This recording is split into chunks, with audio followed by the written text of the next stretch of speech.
Hello guys. So for today's video guys, andito tayo ngayon sa Bangkiruan Public Market. So maaga tayo ngayon guys no kasi mamamalingkit tayo no. So itutur ko rin kayo dito sa Bangkiruan guys no. So mga bago pa lang sa akin channel, so huwag kalimutang mag-follow at mag-subscribe.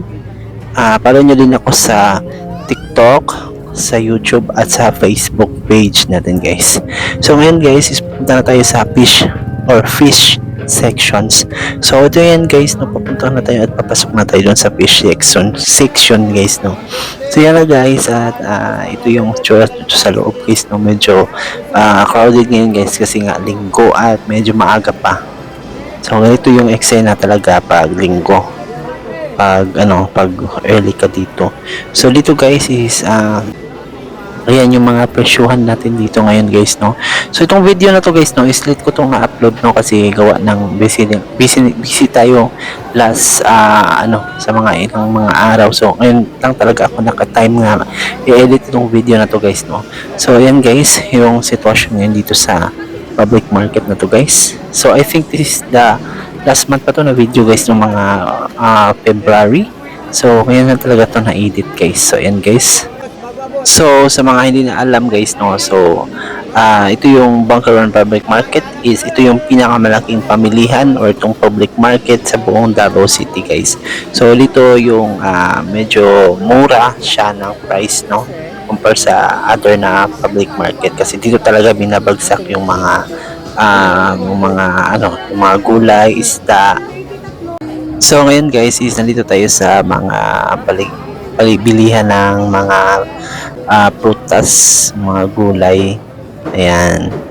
So papunta na tayo doon sa guys, is meron pala silang mga dito guys, mga tuyo, mga daing. Yan yung mga may binibenta din sila itong mga itlog. Although lahat ng hinahanap mo andito na. So quick tour lang tayo dito guys no, itong video na to guys. So short video lang to guys no, para lang may tayo no, makipakita ko sa inyo yung palengke namin dito sa Davao City. So mayroon ding guys no, kung naghahanap kayo ng mga chicharon na iba-ibang klase, meron din sila dito. Tulad din ng mga, kung naghahanap din kayo ng mga peanut butter, ayan guys. So nandito na lahat guys. Tsaka kung naghahanap din kayo ng mga ice box para sa mga, or kunyari nagtitinda kayo ng mga isda tapos wala kayong lalagyan, so meron din silang tinitinda dito.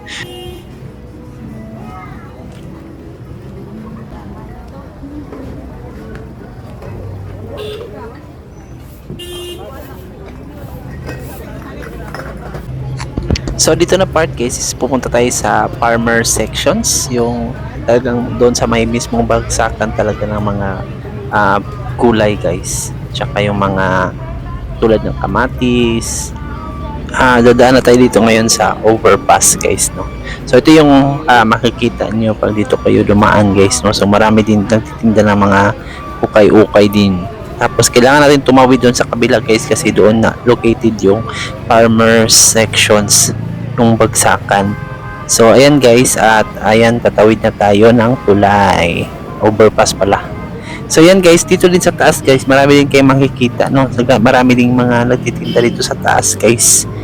Yan.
So pag diretsuhin nyo yan guys, papunta na yan ng Matina at saka Governor Generoso Bridge at saka malapit lang ito sa mismong Davao River na guys, no. So ayan guys, at papunta na dito sa may medyo baba. So medyo pababa dito yung kalsada para papunta doon sa farmers sections.